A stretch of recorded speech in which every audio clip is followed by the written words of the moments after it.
हर हर महादेव सभी प्रिय दर्शकों को। तो आज की सुबह हमारे इस बाबा रूपी जीवन में एक विचित्र मोड़ की बातें थी, क्योंकि हम थे अपने परिवार के बीच और आंख खुली थी ढेर सारी चहल पहल के साथ। जहां एक और हमारी प्यारी चाची सुबह की चाय की व्यवस्था में लीन थी, वहीं दूसरी तरफ सब लोग जैसे तैसे अपने आलस्य रूपी दानव से छुटकारा पाना चाहते थे।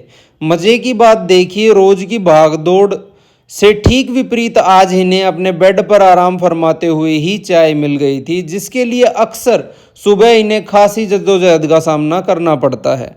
तब तक चाची शुरू कर देती हैं मक्खन बनाने की प्रक्रिया, जो कि आज के स्वादिष्ट भोजन में चार चांद लगाने वाला था। और खास तौर पर हमारे लिए, क्योंकि सफ़ेद मक्खन खास तौर पर पित्त के वेग को शांत करता है, अतः सबसे ज़्यादा ज़रूरत शायद इसकी हमें ही थी। तब तक आप पहुंचते हैं सब्जी वाले भाई साहब, और विचित्र बात थी कि आज के मौसम में इनके पास आम थे। अब सब्जियां आदि लेकर चाचा जी जुट जाते हैं प्यारे पूची के साथ समय व्यतीत करने में, और करें भी क्यों नहीं, पूची तो हमारा सबका प्यारा है ही। अब मक्खन बनाने की प्रक्रिया लगभग खत्म हो चुकी थी और हम बनाने वाले थे आज हरी मिर्च वाली दाल।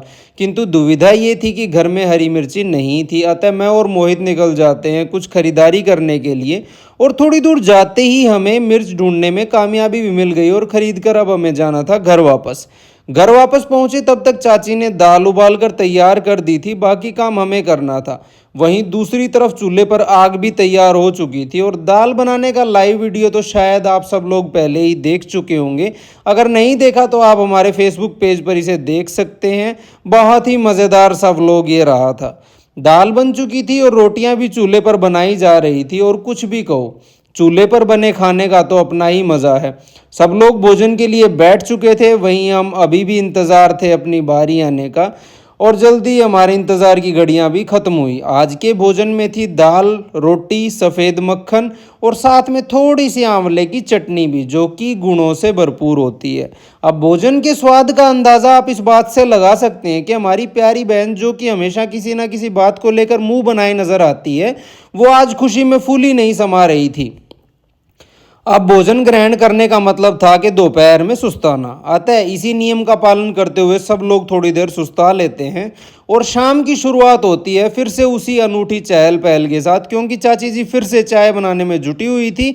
वहीं दूसरी तरफ दादी की बातें सभी लोगों का मनोरंजन कर रही थी। प्यारा पूची भी आज तो शराफत का बेजोड़ नमूना प्रस्तुत करते हुए ग्रहण कर लेता है अपना भोजन, वरना खाने के मामलों में तो इसके नखरे देखते ही बनते हैं। अब शाम की चाय के साथ था बहुत ही स्वादिष्ट गाजर का हलवा, जो चाचा जी ने खास तौर पर हमारे लिए मंगवाया था, और मीठा तो कितना भी खाओ हमेशा कम ही लगता है।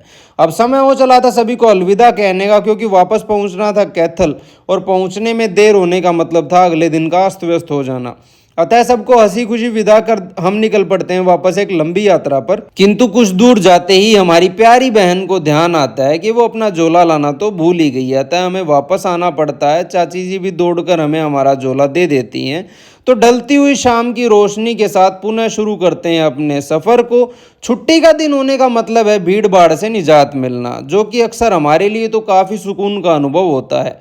अब वापस पहुंचे तो देखा कि रात के भोजन की तो कोई व्यवस्था ही नहीं थी, अतः हम निकल पड़े सब्जी वाले भाई साहब की तरफ खरीदारी करने के लिए, जिनकी मुस्कान की चमकान तो मानो इस शाम में चार चांद लगा ही देती है। अब ढेर सारी सब्जियां हमने खरीद ली थी और वापस आ रहे थे घर की तरफ, लेकिन रास्ते में हमें दिख गए सूप वाले भाई साहब, जहां एक बार पहले हमने चने का सूप पिया था, और पीने में तो भाई साहब मज़ा ही हमें आ गया था। अतः निर्णय हुआ कि चना सूप दोबारा बंधवा लेते हैं, क्योंकि रात का भोजन बनाने की कोई खास इच्छा हमारी नहीं थी, हम सिर्फ आराम फरमाना चाहते थे।